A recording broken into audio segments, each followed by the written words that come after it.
worship God. All together, let's do the sign of the cross. In the name of the Father, and of the Son, and of the Holy Spirit. Amen.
It's February!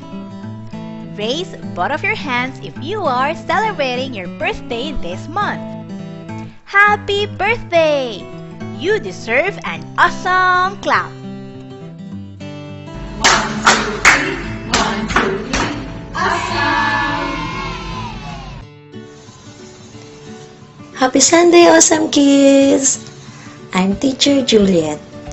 If it is your first time to join our EKM online, welcome! Hope to see you every Sunday! Now, before we start, let's first review our last week lesson. Last week, we heard a story about 3 cute dogs, Max, Choco, and Milky.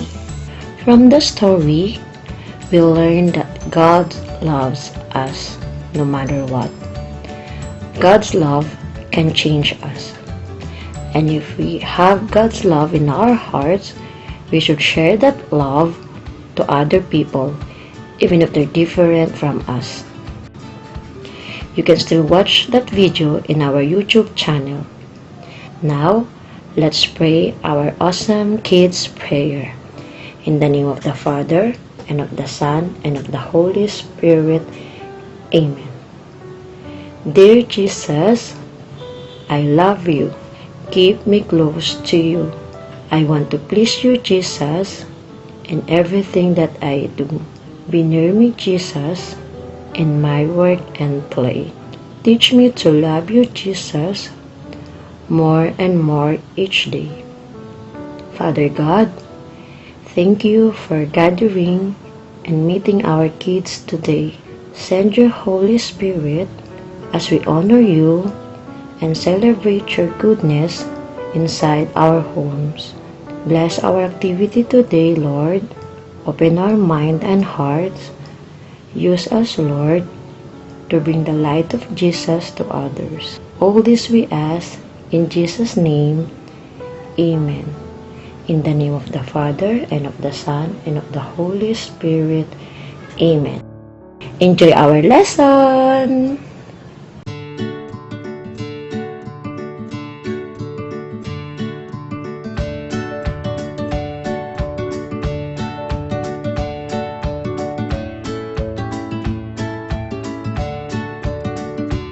Hello kids, I'm Teacher Zaira. Let's start our today's lesson by reading our key Bible verse. And it's from 1 Corinthians chapter 3, verse 16. Do you not know that you are God's temple and God's Spirit dwells in you? What does it mean that we are like a temple or something? Here, let me show you what a temple is. Temple is like a building or structure where people meet and worship God. So when the Bible said that you are God's temple, that's amazing. It means that God is inside of you and of me. God is also in your mom, your dad, your siblings, your classmates, and to all other people. How did this happen? God loves us so much that He wanted to be with us always. That's why He sent His Spirit to dwell in our hearts. God is with you when you're happy, or sad, or crying, or laughing. God is with you when you pray, when you play. God is also with you when you're watching your favorite show. God is with you when He answers your prayers. God is also with you when you feel like your prayers are not being answered. Perhaps God is preparing better for you. God is with you in everywhere, every time, even in your ordinary daily life. Say this with me. God is in my ordinary. Now, imagine this. If God does not live in us, our heart feels empty and dark. This happens if we say yes to bad things, do the bad things. Of course, we don't like this. So we should always say yes to God. How? By following Jesus and doing the good deeds that Jesus taught us. So together, let's say this. I am God's temple. God lives in me. See you next Sunday!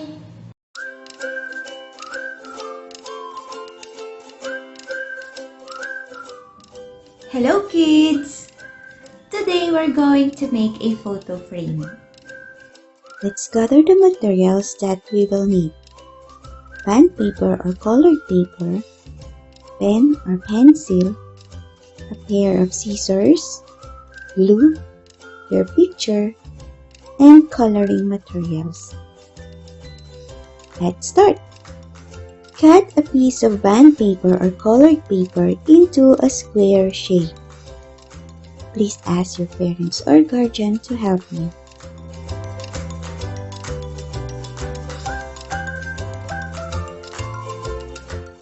Fold the paper in half, open it, and then fold again in half in the other direction. Now, fold the 4 angles to the middle point.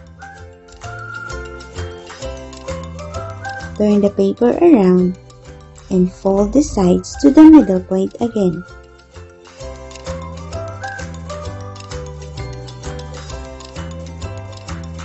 Turn the paper back and fold the corners up to reveal the finished photo frame. Stick your photo, or you can use a photo of your mom, your dad, or your siblings. Write down this verse. The Spirit of God lives in me.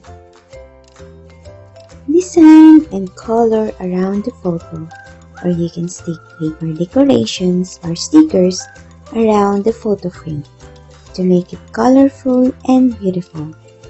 Be creative.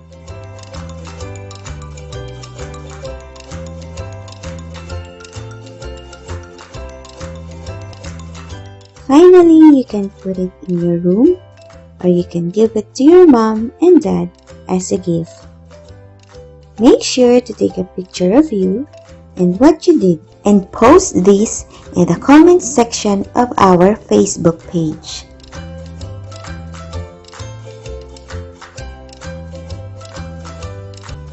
Always remember, God loves you and lives inside you. See you next Sunday! Hi kids! We hope you like our video. Before we end, let us pray. Okay? Ready? In the name of the Father, and of the Son, and of the Holy Spirit. Amen. Dear Lord, We thank you for always protecting our family. Keep our family united in loving and praying for other families too. Protect all the doctors, the nurses, and all the frontliners. Keep them safe so they can continue saving lives. We also pray for the continuous healing of our world. We ask all of this in Jesus' mighty name and through the intercession of Mary, our Mother. Amen. In the name of the Father, and of the Son, and of the Holy Spirit. Amen. Bye! We miss you. Stay safe and See you next Sunday!